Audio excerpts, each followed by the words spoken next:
Are you looking for a punk? God damn it! Are you looking for a podcast about punk rock bulls? Then you must be thinking of another podcast. Wonderful.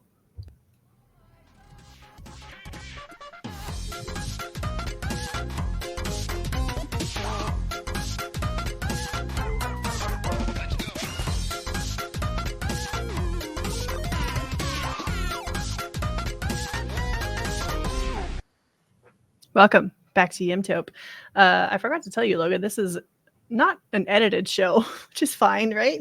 Oh, yeah, that's fine. I mean, we mess up all the time, just like I did in the beginning there. So just to let you know, we're ourselves on this show. And this is my dearest friend, Logan, my oldest friend. We met 30 years ago, roughly, perhaps more at this point. Yeah, I think like just about 30 years ago, maybe 31. Yeah, about that.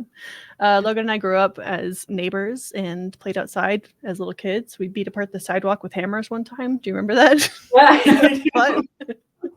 Things you do in small town Texas growing up. Yeah. I mean, there's nothing else to do. They're not going to fix the sidewalk. We may as well mess it up, right? Yeah. I mean, do you remember when I was able to drive, we would just go hang out at the Walmart? So. Yeah, we would. That was like the happening spot in our town. Like, let's go to Walmart. That's where all the cool kids are. It's amazing we're not on meth. It's truly. Goodness. I would like to crack open a little beer with you if you would so oblige me. You do the sponsor of Shiner. Right? Yeah. Have them sponsor you and then send all the beer to Seattle. Yeah, perfect. Am I allowed to drink it? Oh, yeah. Go ahead. Like I was going to bring you in here, like open the can, don't drink it. And you might be like, it doesn't help the audio. Just stare at it. No, it's fine. I mean, as long as you don't choke and stuff. You know what the mute button is. Hopefully. I don't. I'll figure it out. Right. So this is my good friend Logan. We have brought her on to have a cool conversation because neither of us have children, and it's by design. So my original pitch to Logan was like, let's talk about you being a marathon runner. And she was like, that sounds good. And then a couple hours before recording, she texted me like, we're not going to do marathon running. We're going to do children, like not having children. Yeah. Which is great. Like this is a topic that I don't get to talk about a lot. It's like, not that it just doesn't come up organically, you know? Yeah.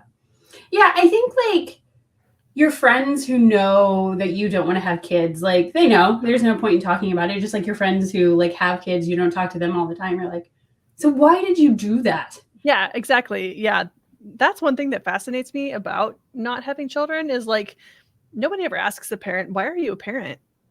Yeah. No, all the time. Like I think about this constantly. There is an assumption, especially for women, that like when you don't have kids, there's an assumption that like you're gonna have kids. Yep. There's never like the assumption the other way. There's never the question of like, why did you have kids? Or I mean, it's weird.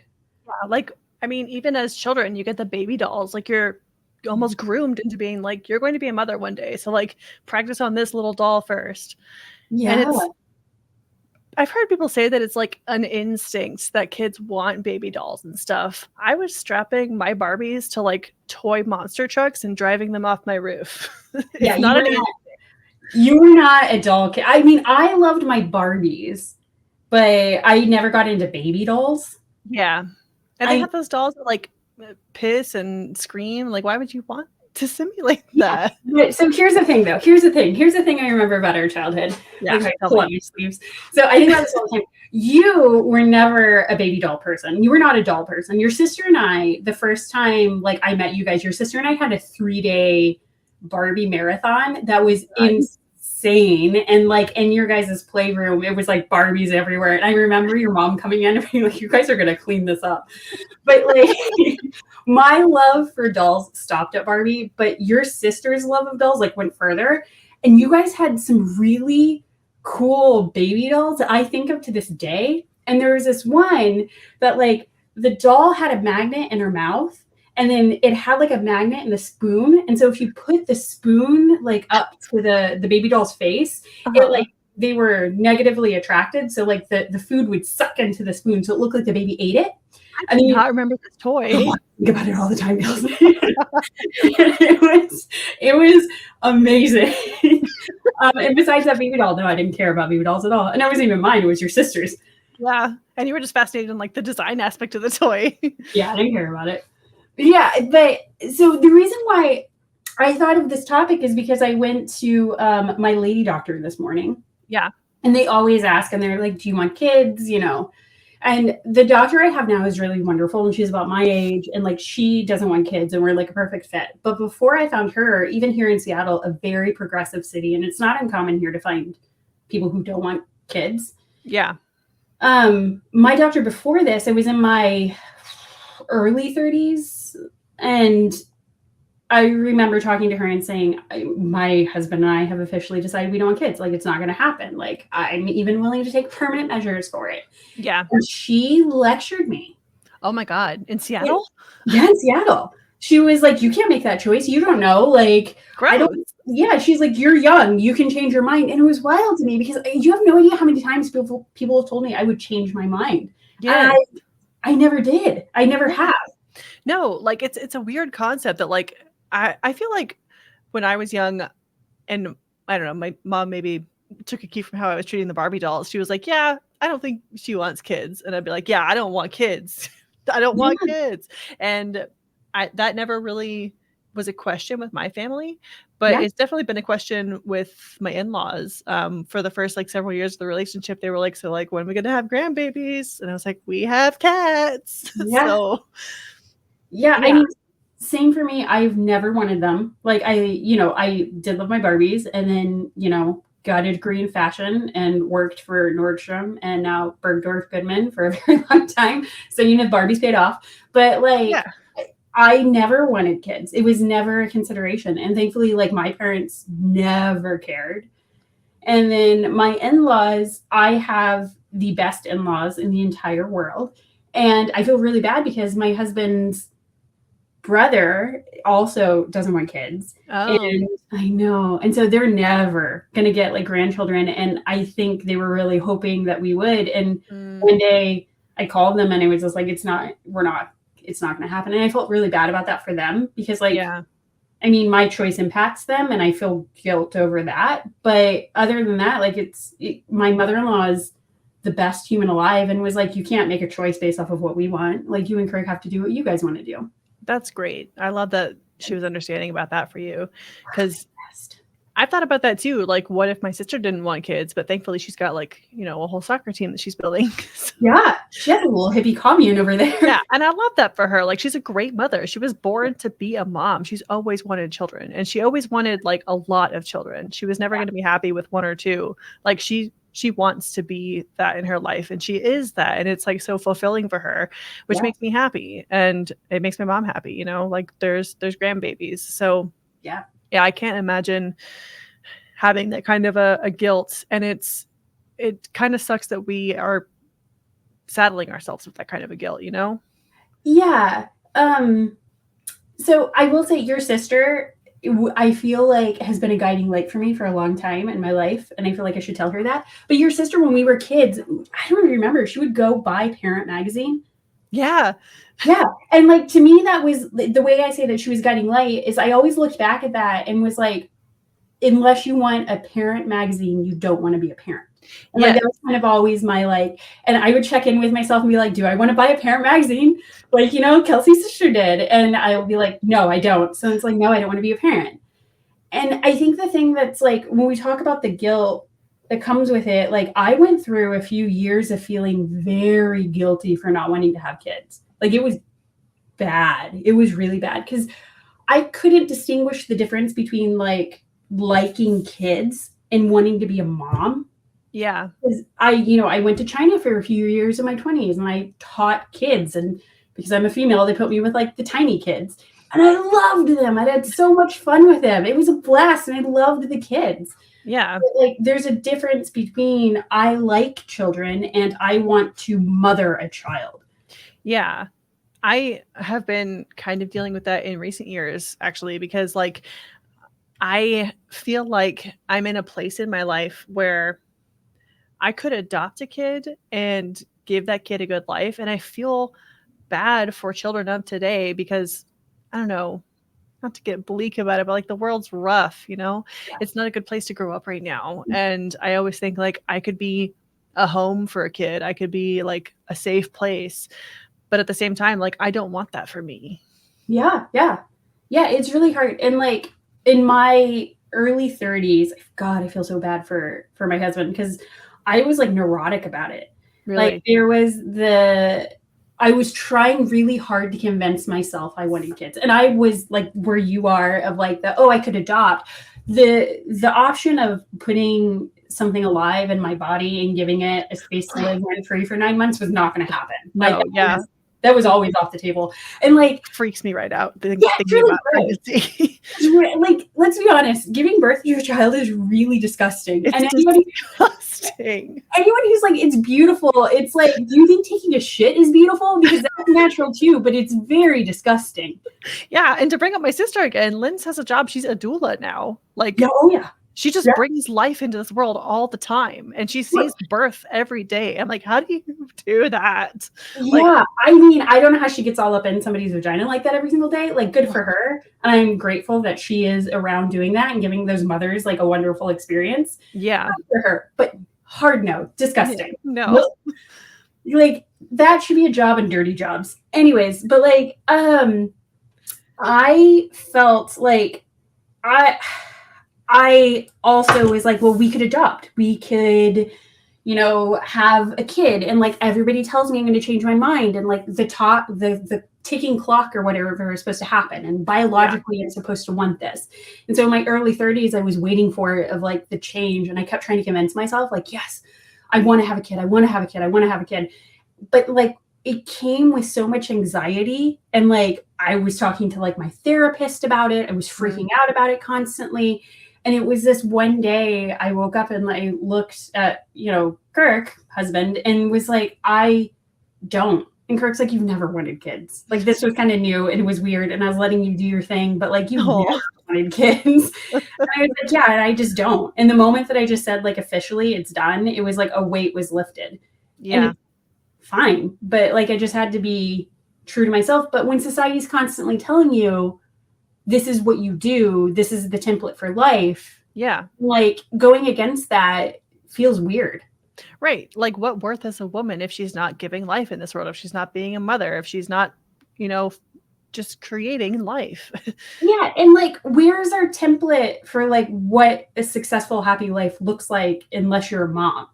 Yeah. Like in the movies or all of the books you read, it's like they got married and had children. They got married and had children.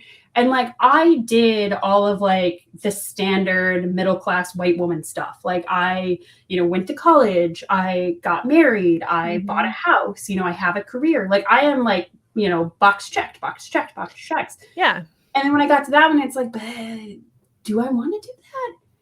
And like, even in my family, which is like, my mom's wacky and nutty and like, they're open to anything. My mom is definitely one of those moms that's like, I could go murder someone. And she's like, they had it coming, she will support me through everything.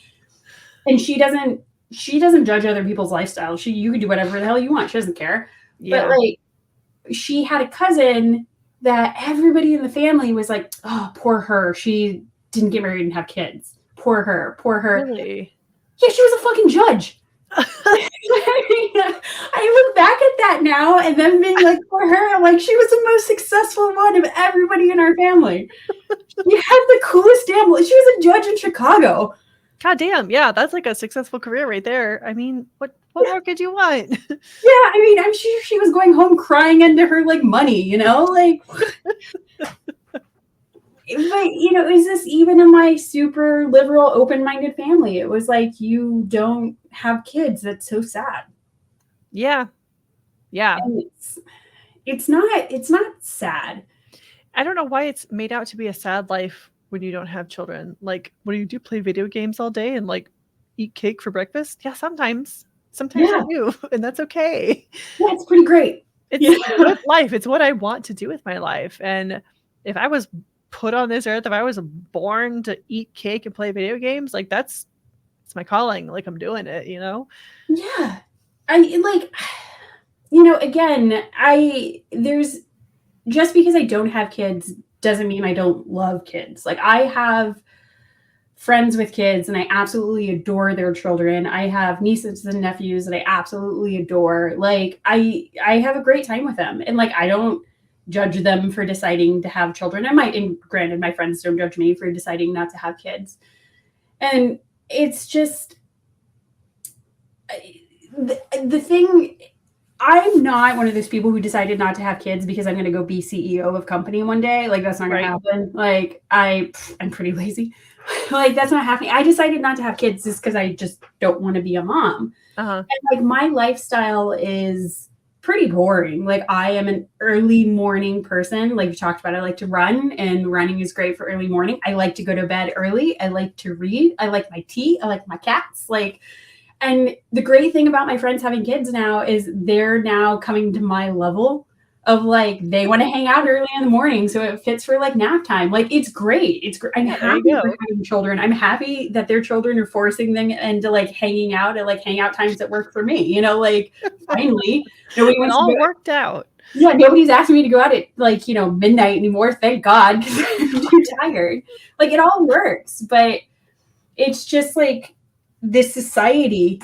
When I went to go buy a car a couple weeks ago, the salesperson was talking about, when we have kids, you can put like a baby seat in the back. No matter how many times I told him it's not going to happen, he's like, my wife and I said that when we were young too, and it's like 37, it's not going to happen.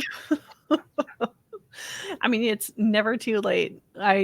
Lynn's has just had her 5th one, and she was pregnant at 37. So yeah, I'm not. Nope. Yeah, I'm tired. I feel that. I just don't. I don't like the fact that it is just constantly pushed in those little ways too. Like when you're buying a car, it's just the little things that you're expected to follow this path, and if you don't, it's weird and it's wrong. Like, I don't judge the people who do decide to have kids. Like, of course, like we talked about with Lynn's, like, it's just, she was made to have children. Like, it's what she wants to do. It's her calling. For a lot of people, I don't want to say this about everybody, but for a lot of people, I feel like they could fall into a pattern where like, I just did this because it was one of my boxes to check off. Yes. And I feel like, especially in like small town America, even when we were growing up, there were a lot of pregnant kids in high school. Like, I remember seeing plenty of pregnant teens, and you have a kid like that. It's just another thing to check off on your list. Yeah. No, you're right. Like, there aren't a lot of options. And I think even now, again, like being in Seattle, super liberal. And while I say that, yeah, it's not uncommon to find people who decided not to have kids, I'm still in the minority here. Like, I still have, majority of my friends are having kids. Yeah. Which is great. It's fun. But like, there's, again, back to that template, there's not an example of what it's like if you don't. And so you're going into kind of like scary territory. And then there's like the crazy argument that everybody says, nobody's ever said this to me in person, but everybody says this on the internet. Who's going to take care of you when you get old? Oh, I hate that one. Like, isn't it nuts? I'm going to use my money to get into a retirement community. Like, well, also, kids aren't in an insurance plan. No, yeah. Like, are you having babies just so you know that you can live with them when you get old? Like, that's something that you're saddling up future life with. Like, hey, I'm going to have just a spawn so I can have a place to live when I'm old. Like that. Yeah. You're giving birth to a future worker. Yeah, it's really weird. But then on the flip side, a lot of my friends who have decided to have kids are having kids because they have really bad relationships with their parents. And so are trying, they've had kids now to try to like mend that piece of them that they feel is, that's broken, or like that they lost in their childhood, which is fine. But it's just like, here's an example of what can happen. Your kids could grow up and you don't get along. Something awful could happen. Like this, it happens. Also, your kid will be a real dick. Yeah. I mean, there's no guarantee that they're nice. Exactly. Yeah. Like, that's another thing that turned me off of motherhood, is just like, you don't know, like, you only have so much control over who you raise. There's a lot of genetic factors that go into it, and nature versus nurture and all that. But like, I'm sure Ted Bundy's mom was probably fine. Yeah, it was. Like, I mean, I'm an asshole. My parents are great. So, I mean, it's not their fault. And like, and another thing that I always think is really weird that people say a lot, and like I have had friends say this to me, and I just kind of like cock my head at them, is whenever people say you'll never know love like the love of a child. No, yeah. I'm like, what kind of, do you not feel love for your spouse? Like, I get that it's a different kind of love. Like, the way I love my husband is different than the way I love you, and the way I love my parents, and the way I love my cat. I get it. But, like, to say that you don't know love until you know the love of a child, it's kind of like, God, that's really sad. Yeah, like, I have enough love in my life. Yeah, to look at in the eyes and be like, you don't know love. It's like, I feel love pretty deeply. I don't think I need to, like, push a child out of me to feel real love. Yeah. And what does that say for the people that are adopting kids? You know, do they feel the same kind of love for their children than a person who gave birth to the child would feel? It's just. Do you want me to tell you a really sad, weird story? Absolutely do. Okay. So there is this person that I know that she never wanted kids. And then, but now a lot of my friends decide that they want kids. But she met a guy, he wanted kids, and then they broke up because, you know, she didn't want kids, he wanted kids. But then they got back together because she really liked him. And so they've decided that they're going to try to have a kid. And it's like, okay, you do you. And she made a comment, because she's older than me, that you know, they've been trying and it's been really hard and they're going to go through like the IVF stuff. And then I made a comment of like, maybe try adoption, like maybe that's the way to go. And she honestly looked me in the eye and said, I don't think I could love a child unless it comes out of me, because I think the hormones, I think I'm going to need the hormones in order to love it. And I was just like, what? It was really wild. God. Yeah, like what? That's a big gamble you're taking to like have a kid and be like, man, I hope the hormones kick in and I love this thing. Yeah, which like goes back to like something else I think of all the time. Good mothers are the ones who want to be mothers. Like you have to want to be a mom and commit to the idea of like, I will love this child no matter what. Yeah. Like even if it comes out to be a little, you know, Ted Bundy, like you have to still love it. Maybe you can not love a Ted Bundy. I don't know, but like, yeah, I don't get that mentality. I don't understand, like just having a kid because it's expected of you, and then hoping like, man, I hope I'm a good mom. Like, no, plan for it. Yeah, but that, I mean, it gets back to just like the expectations, you know. And she had somebody who expected it of her, and sadly, yeah, I like. Hopefully, it works out. I don't know. Yeah. It's not somebody I talked to, so like I don't know how it went in the end. It was just one of those awkward conversations where like, I don't know you well enough to be telling me this. So when did you and Kirk like have the conversation first that you don't want kids? I mean, did you feel it out like pretty early in the relationship so you didn't commit? Yeah, I mean, pretty much every relationship I've ever had, it starts off with like, do you wear boxers or briefs, and do you want children? Okay. I'm like,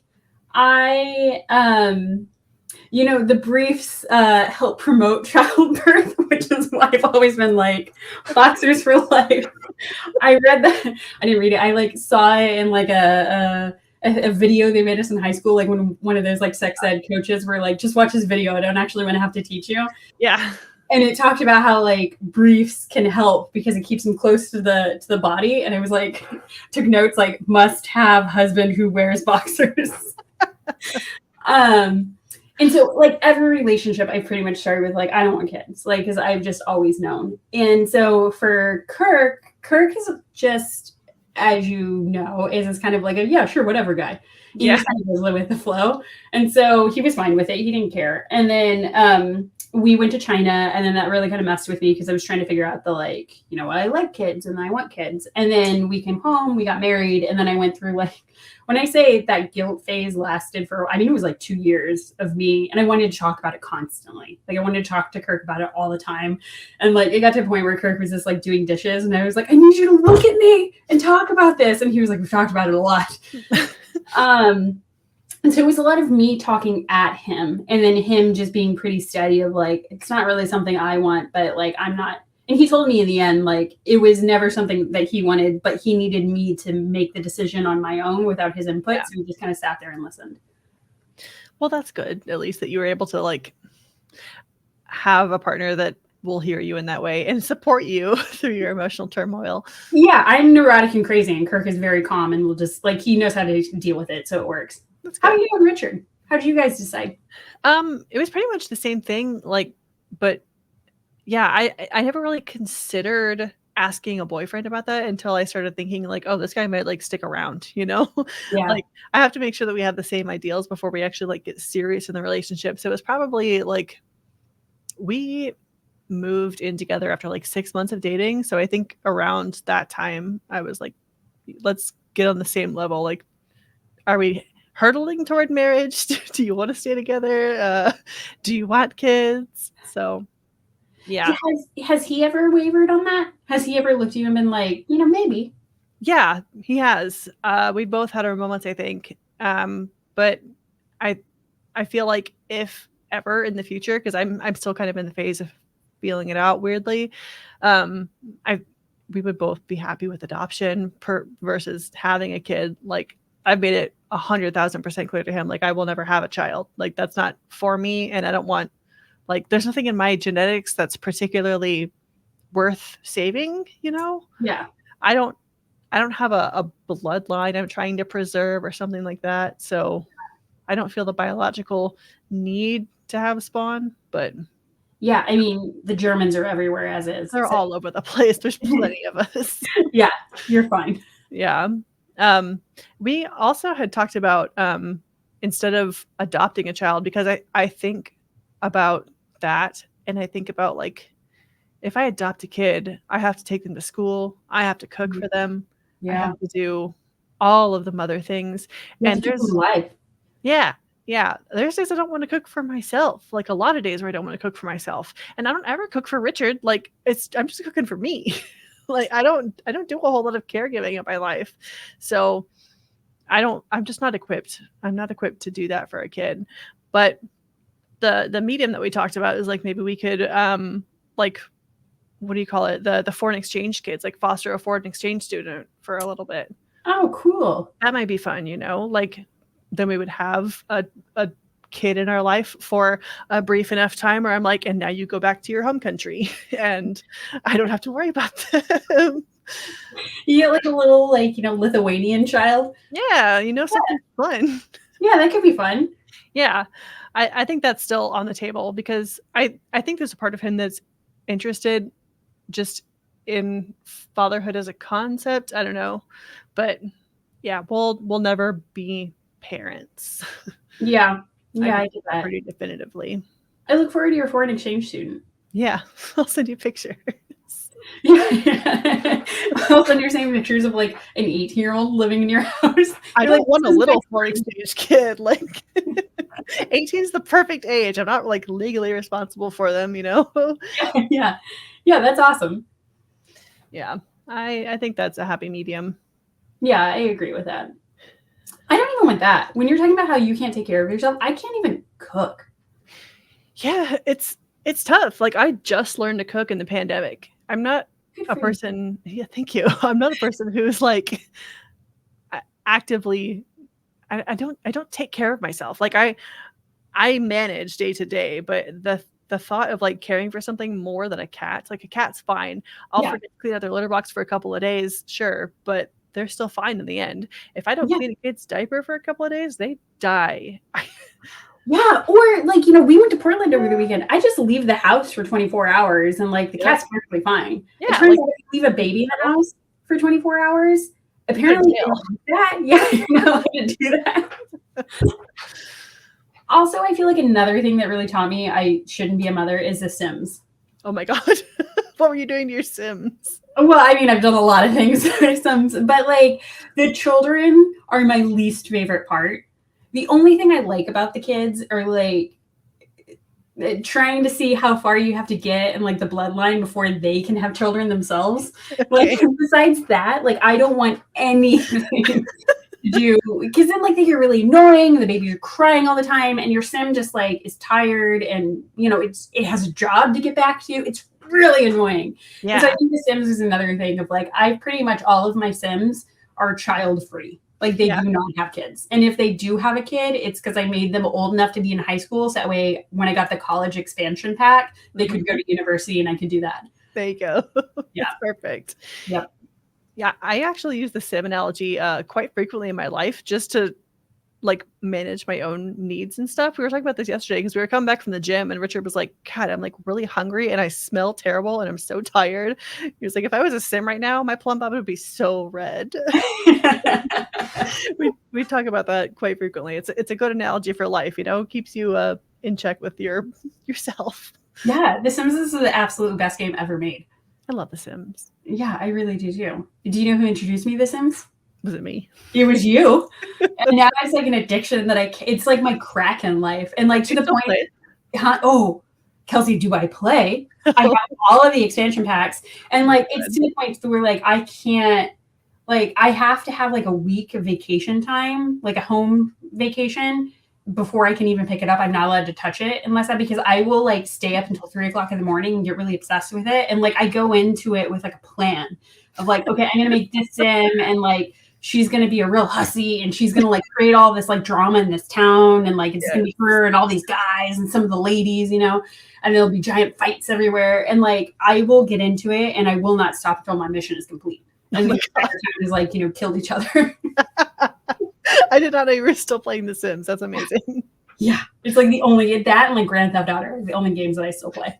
Okay. Good. Yeah. All right. Let's take a quick break and then we'll come back and talk some more with our dear friend, Logan.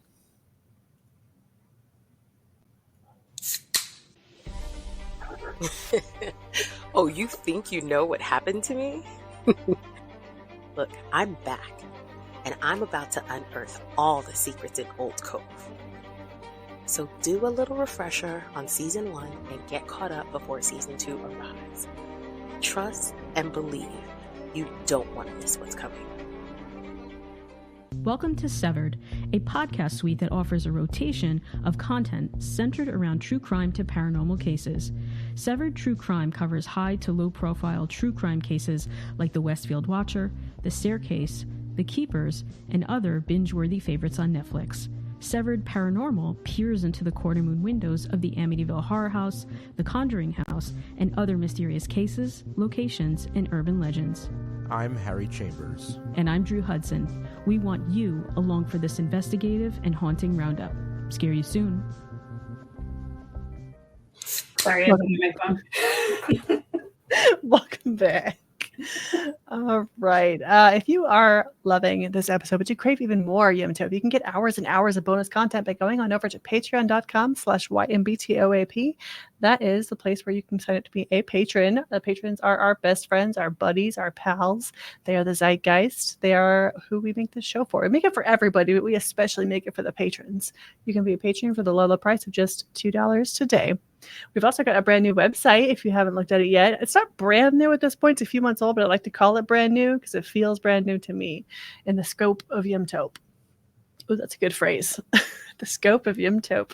So go check out our website. It's got our Friday Roundup feed. It's got the regular podcast feed.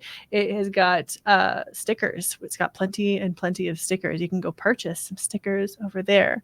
And the link to that lives in our show notes. Why don't you check it out? Now let's get you on back to that regularly scheduled content with Logan. Can I ask you questions about marathons? Yeah, of course. Yeah, please do. Yes, excellent. So we said briefly that you run marathons. How many have you run? I've done 4 full and about a dozen half. My goodness. So how frequently do you do them? Like, you're not just every weekend going out and running a marathon.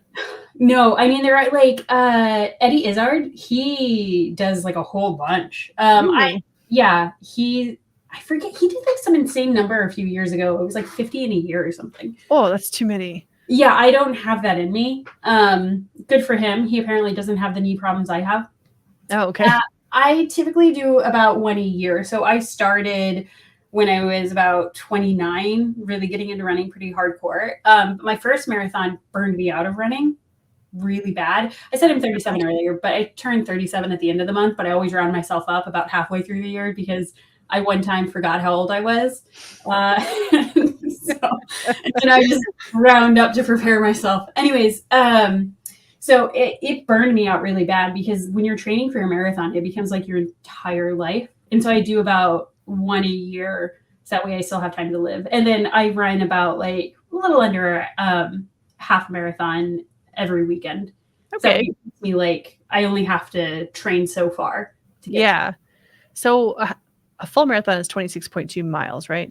Mm-hmm. And the half marathon is 13.1. Do you get the little stickers every time you run a marathon? I don't know. I don't get the stickers. Kurt got me the sticker, the 26.2 for my first marathon. He like got me a card. Nice. And it was very cute, but then like I didn't put out anything because I don't know. I just felt like it was a little braggy, but now here I am on a podcast talking about it. So, here we are. I mean, it's fine. Yeah. I see a lot of cars that just have like 1,000 stickers of marathon stuff on them. I'm like, what do you do with your time? That seems like a lot of miles to run. Yeah, I don't understand how. Maybe I don't know. I like the first time I did a marathon, like with the training, it took up so much time that at one point Kirk turned to me and was like, I never see you anymore. And like, I have a job. I'm not like a kept woman. Like I have a full-time job and it's kind of like a demanding job. And so I can only get in really long runs on the weekend. And when you're going like that length of marathon training, you're running for like 3 hours. Yeah, that's a long time to run. I ran for half an hour yesterday and I was like, this is enough. I will say the first time, because like I'm not naturally athletic. The only reason I run is because I like to eat cake. And like there was a guy I dated in college whose uncle had diabetes and he refused to stop drinking and smoking to the point that they like had to amputate his arms. Oh my God. And like by the end of this relationship with this guy, they were taking off the uncle's like leg because he still refused to like quit drinking and smoking. And I remember then in college thinking like that will be me one day because of my love of cake. Like it's not going to be for cigarettes and alcohol, but it's going to be for cake. Yeah. And so to avoid that and that like image that is just like burned into my mind, I started running. So that way like I don't end up with diabetes. Okay, that's fair. I didn't skip to that day. I think about diabetes probably more than the average person. And I don't know why. Like I'm just scared of it. Oh, you know what I think of more than the average person? Tell me. Dementia. Oh my God. Every day I think about dementia. Oh my God. Yeah. And a study I read on NPR is that like at least half an hour of movement a day helps keep dementia away. Okay, there you go. So that's one new thing to add to my list of things to do. Yeah. And so running helps with that because then I don't run every morning, but like I do Orange Theory about twice a week, and then I do run about 2 runs a week, like small runs, and then a long run on Saturday or Sunday. So what is like a small versus long run to you? A small run would be about 5 miles, and then a long run would be about 10 miles. That's so much miles. It's not too bad. Yeah. I just very recently started going to the gym like in earnest for the first time as an adult. Like I did it in college when we got like free access to the campus gym. I was like, heck yeah, we'll use that. And then I used it for like 1 year and stopped using it. But yeah, now like in my 30s, I'm like, I can't lift as much weight as I used to. Like I'll bend down to pick up a cat and be like, ugh, and I don't like that. So yeah, I started going to the gym, and I've been like running not on the treadmill because I can't stand treadmills, but on the elliptical. I just go like as fast as fuck. Yeah. And it was a lot of fun. It is a lot of fun because you're like moving and bouncing. But yeah, so I have like been working on my stamina there, and I got to half an hour for the first time yesterday. So I was like pleasantly pleased with myself. I did 2 miles in half an hour, which is probably seems like peanuts to you, but no, it's great. It's really good. I'm proud of you. Thank you. You just get 1 more mile in, you could do a 5K. Really? Yeah. What? See, that's the whole thing with metrics and stuff. Like, I don't know what a 5K means. Yeah, we're American. I don't know what it means either. But like, I know, like, not normally, but I know it's like around 3 miles. Okay. And the first run I ever did was a 5K, and I did like a couch to 5K, the app that you can get. Yeah. And Kirk and I did it in our like mid to late 20s. I forget exactly when it was. And I only did it because it was the color run. And I wanted like to be throwing, all the color. Oh yeah, like Holy, where they throw the colors on you. Yeah. And like I thought that was great. Afterwards, they're throwing that on you like running. And like I coughed and sneezed that shit for like a week after. It was very bad. But yeah, it took me a long time to get up to a 5K. And then afterwards, Kirk and I went and we got like the biggest pizza I've ever seen in my life. We're like, we deserve this. But that was really where it kind of started for me, is just doing the 5K. And then, I just started the fun runs, and they were all 5Ks. And eventually, because I'm really competitive, not with other people, but I'm really competitive with myself. Like, so I'll talk shit to myself and be like, I bet you can't do that. And then I'll be like, oh yeah. And then, so then it was like a 10K, and then I got to a 15K, and then I got to a half. And when you run, so a thing about Seattle, this sounds sad. It's really not sad, I swear to God. But a thing about Seattle that we have here is called the Seattle Freeze. Have I ever told you about it? I don't think so. Okay. Seattle Freeze is like, there's a whole bunch of Nordics up here. Like, these people came here from somewhere in Scandinavia, and like King of Norway comes here like once a year. Okay. Yeah, because his people are here and they settled, and that's Seattle. I did not know that. Yeah. And the Nordics are just kind of kept and quiet and kept to themselves, and Seattle has taken that on. So it's a thing called the Seattle Freeze, that like people in Seattle are very friendly, but they never want to be your friend. We all have met our friend quota. We don't want to talk to you.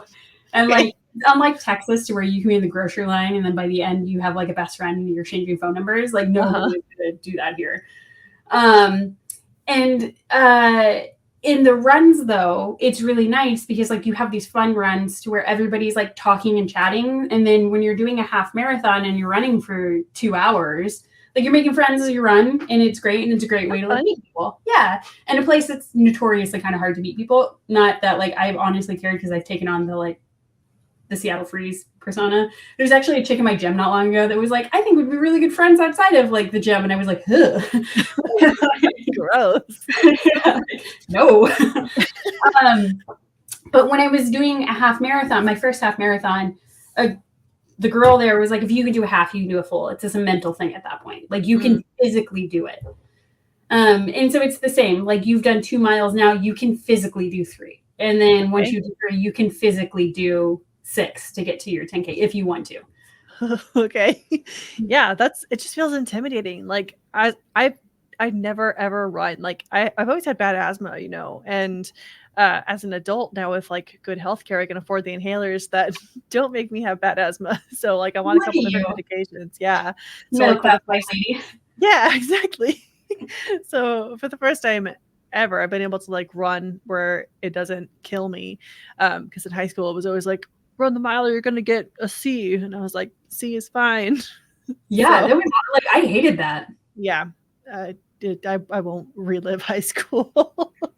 No. But yeah, I just recently started it, and it's fun. It's more fun than I expected it to be. But like I feel like on a 13-mile run, don't you get bored? No. What are you thinking about the whole time? Do you listen to music? No. So we were talking earlier about how like I don't have time to listen to podcasts anymore. You would think running would be a good place to do it, but I actually don't like people talking in my head when I'm running. Yeah. So I have like everybody in our generation, I have pretty bad anxiety. And like I can really work myself up on things. And running is like the one place that I feel like I can just stop. And I just stop thinking. And so when I'm running for that long, it's actually kind of nice. And like meditative almost. 100%. Like it is exactly that. And when I started going to therapy for my anxiety years ago, my therapist actually recommended meditation, and I tried and I couldn't do it. Meditation is hard. It is hard. I feel like you have to have a good attention span, but at the same time, like you can't be paying attention to anything. Like you're supposed to just empty head. How do you do that? Yeah, right.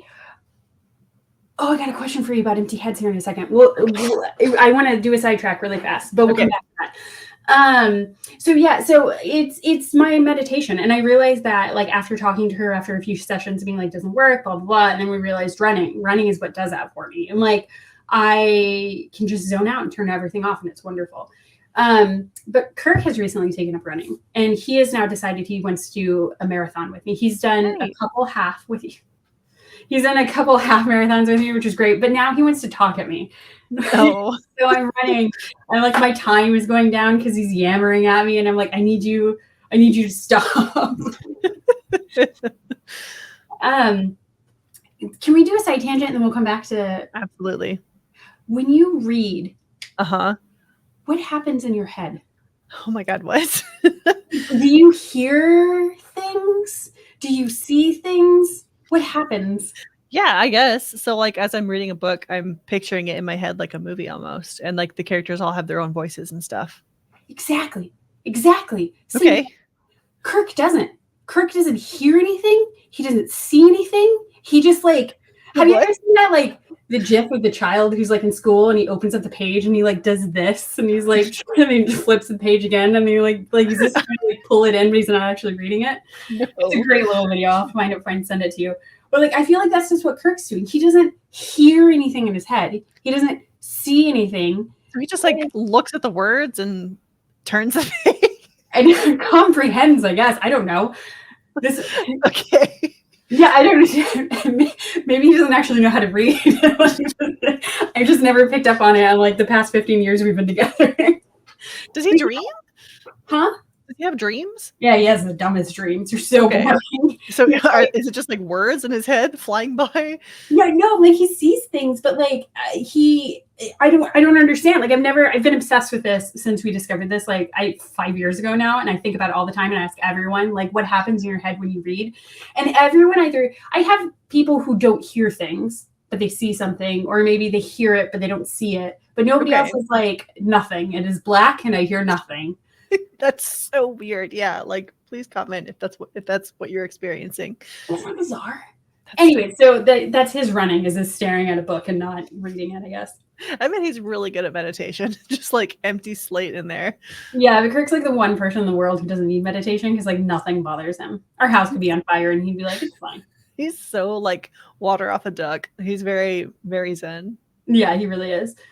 But anyways, back to marathon running.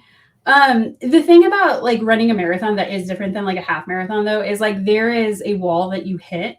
And for me, it's mile 18 to where I hate my life. Everything hurts. I hate the decision that I like decided to run a marathon and I typically start crying. Oh no.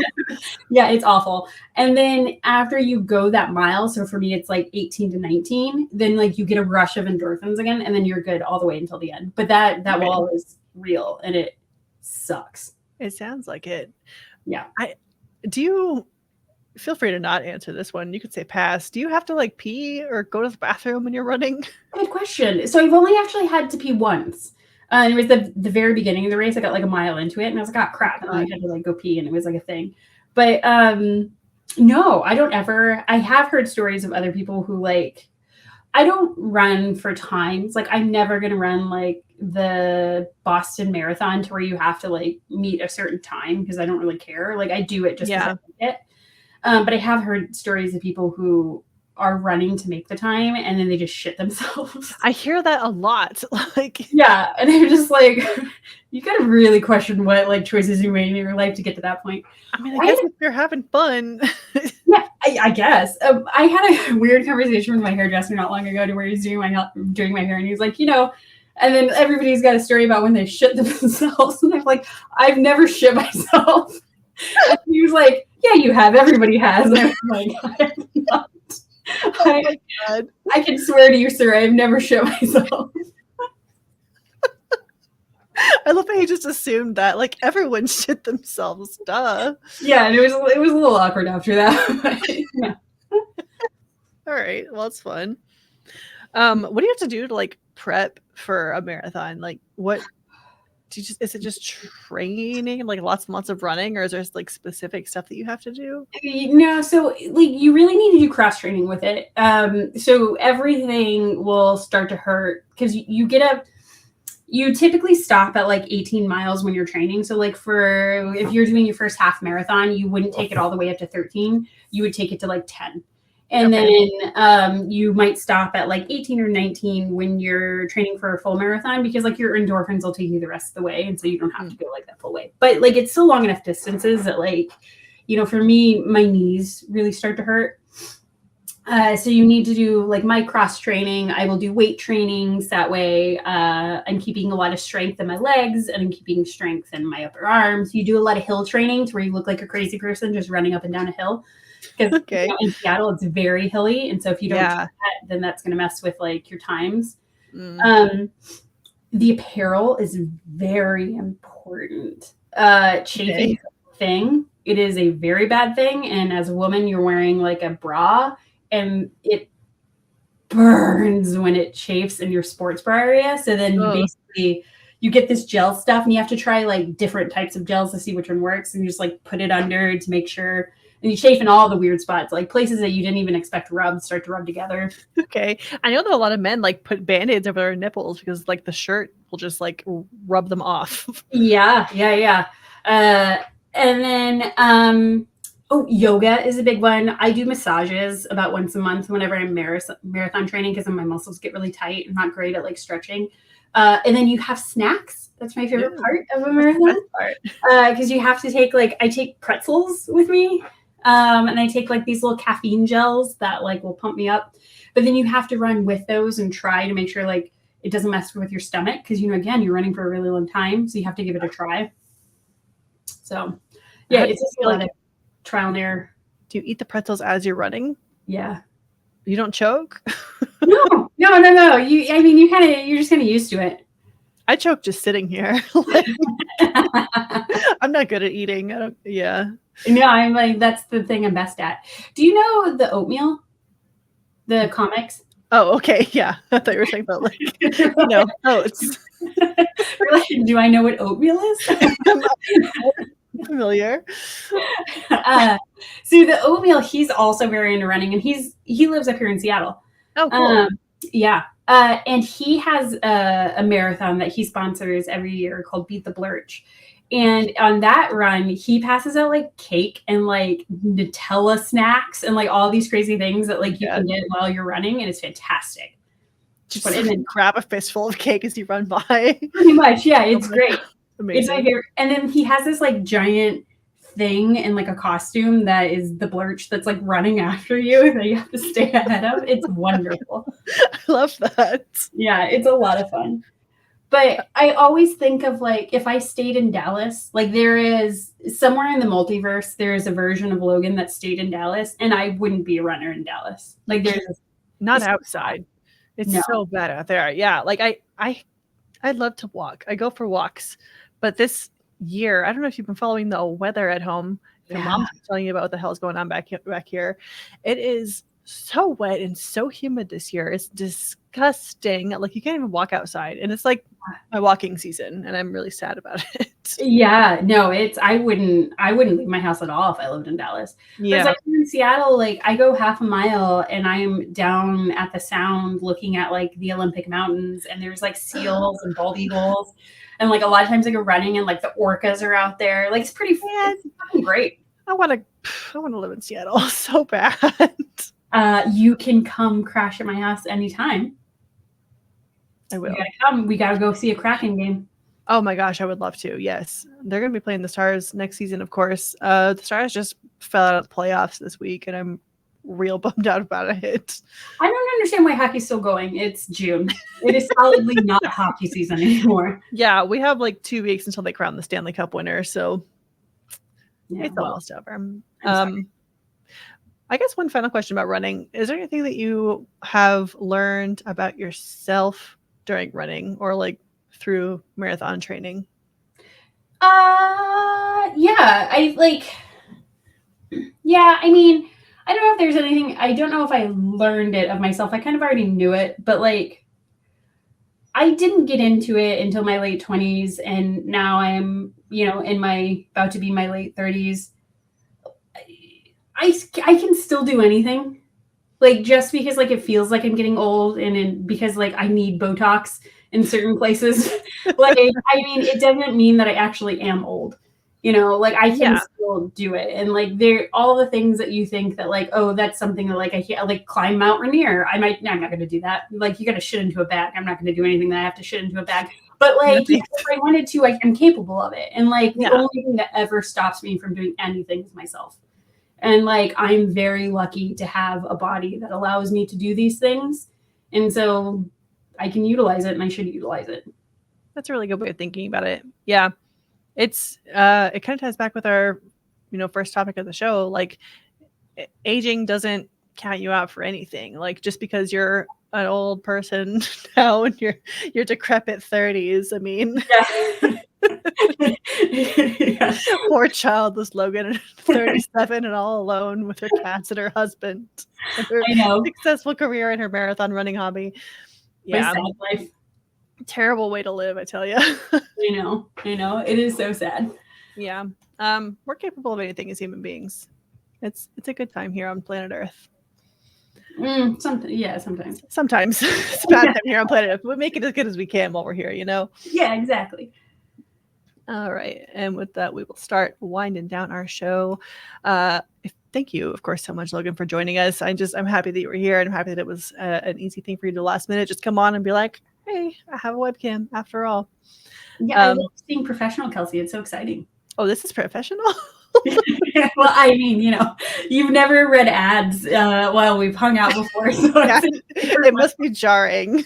I loved it. I would love it if next time I see you, just in the middle, you're like, hold on, and then you just read an ad. Hey, speaking of ads, if you love this episode, please tell a friend about us, because word of mouth is the best way we can get the good YMBToAP into brand new listeners' ears, just like yours, squeaky clean ears that you keep so tidy for us. We release weekly every single Monday. We are here for you each and every Monday. We've been here for the last 5 years, and I'm pretty proud of that fact. So keep tuning in. If you want to talk to us outside of the podcast, if you want to catch us, bend our ear, you can catch us over on Instagram. We're also on TikTok. It's at YMBToAP, and of course, that stands for You Must Be Thinking of Another Podcast. If you're in the know, if you know where the secret people hang out, you can hit us up on Discord. That is where the patrons are. Tell us if you've ever considered running a marathon. Tell us if you completely disagree with our child-free choices and you think that women belong to be mothers and nothing else. I'd love to hear your thoughts. Tell you that. Thank you to our patrons for supporting us always through thick and thin. You are here for us, and we love you for it. Our theme song is The Grim Reaper Blows the Horn by Faraj. Please check him out on YouTube. And as always, thank you so much for listening, and tune in next time to get the answer to that burning question. Can I run a marathon? Do I want to run a marathon? I just don't know.